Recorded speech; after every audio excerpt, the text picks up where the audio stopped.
In my last video, I was right in the middle of my sailplane lessons, but eventually it all has to lead up to that very first solo flight, something I was really looking forward to.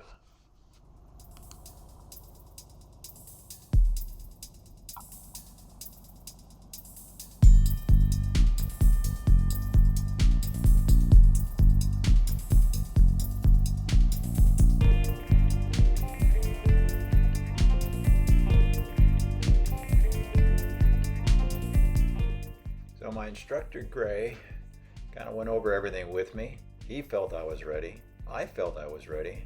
So maybe I'm actually ready. So here is the very first of my solo flights. Before this, we did a few very quick circuit flights, and basically the tow plane would just drop me into a downwind.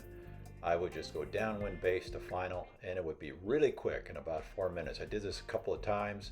I did it well enough to say, well, okay, maybe I can do it on my own. And it was a lot of fun.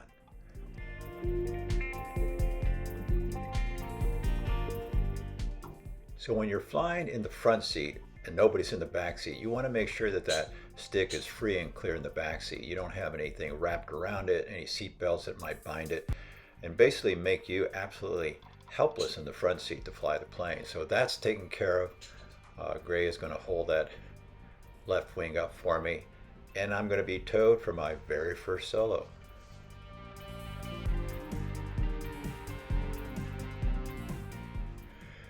So I'm looking for traffic, Gray's looking for traffic. We basically just don't want any intervening traffic. I'm looking around, taking a lot of deep breaths here, just trying to calm myself, just remember everything I've learned up to this point. And sure enough, I give a waggle of that rudder, and I'm on my way.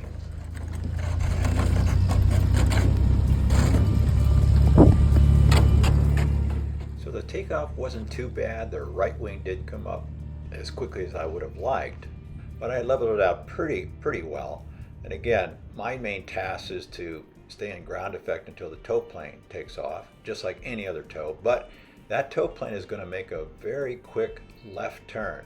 He's going to do a left crosswind to a left downwind, and then somewhere in that downwind, I'm going to determine the right altitude above ground, somewhere around 700 feet. Too high, and that's probably better than too low, but it comes up very quickly.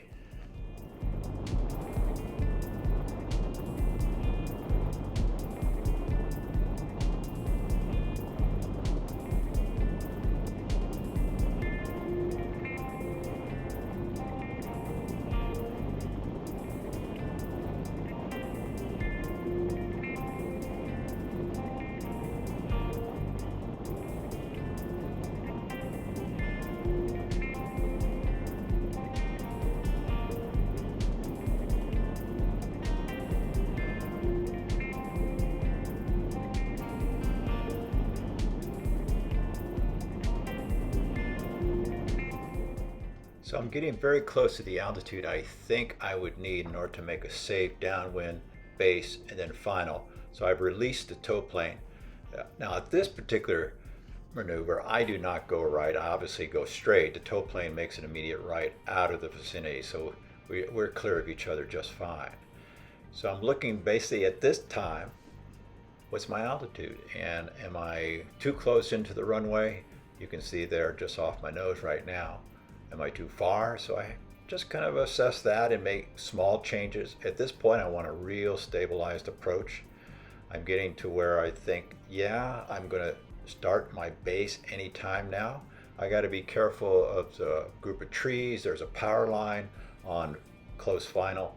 So all that comes into play of trying to make the right decision. Better be a little too high than too low.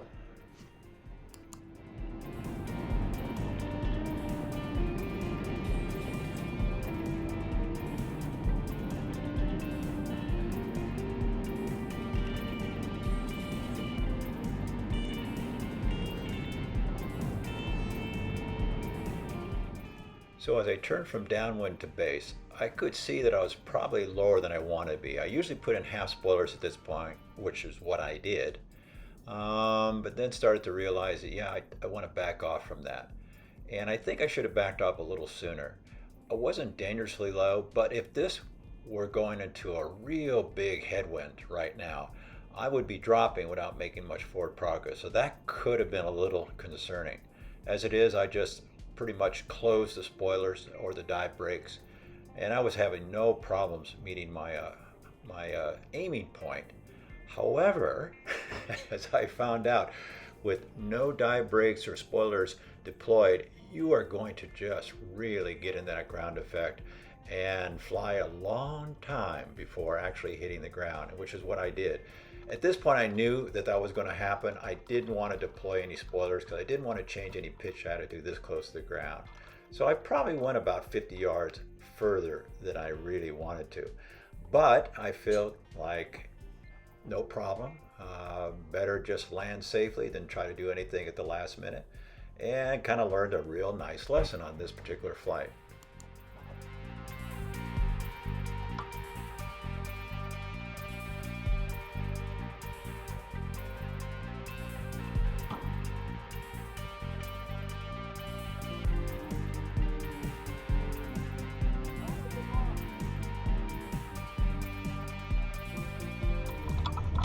Okay, since I know what I did wrong, why not go up and do it again? And Gray agreed, yeah, let's go do it again. He actually thought it looked pretty good. But again, yeah, he said if you don't have any spoilers in on your final, that ground effect is just going to keep you going. And that can be a good thing sometimes. And there are times when you want to do that, but not this particular time. Luckily, there's a lot of runway, so there's a lot of margin for error. So here we are off again. The actual takeoff felt a whole lot better, a lot smoother. We're doing, again, downwind. I'm at my base right now. I'm definitely a little higher than I was last time, which makes me feel a whole lot better. I have one half of the spoiler or dive brakes, and I use that term interchangeably, though there is a little bit of a difference between the two. I do have about a half spoilers now on my short final. I'm going to keep it right where it is. My aiming point is coming up right there. And again, a little bit further than I wanted, but this time, very little ground effect, and I actually landed very close to my takeoff point and where I wanted to be.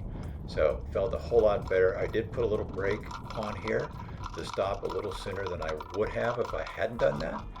But all in all, that felt really good and really happy with that flight.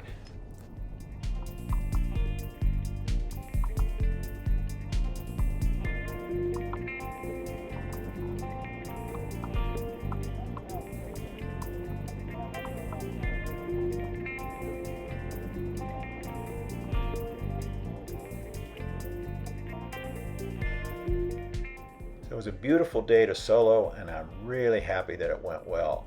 My next flights will still be with an instructor, a couple of times up to altitudes of 2,000 to 3,000 feet above the ground level. They'll want to make sure that I can handle that altitude, come back, land safely, and make some good judgments about where I am again in relation to the airfield. After that, I'll do more soloing, and it'll just continue until I can finally get my rating. Until then, take care, thanks for watching, and happy and safe flying.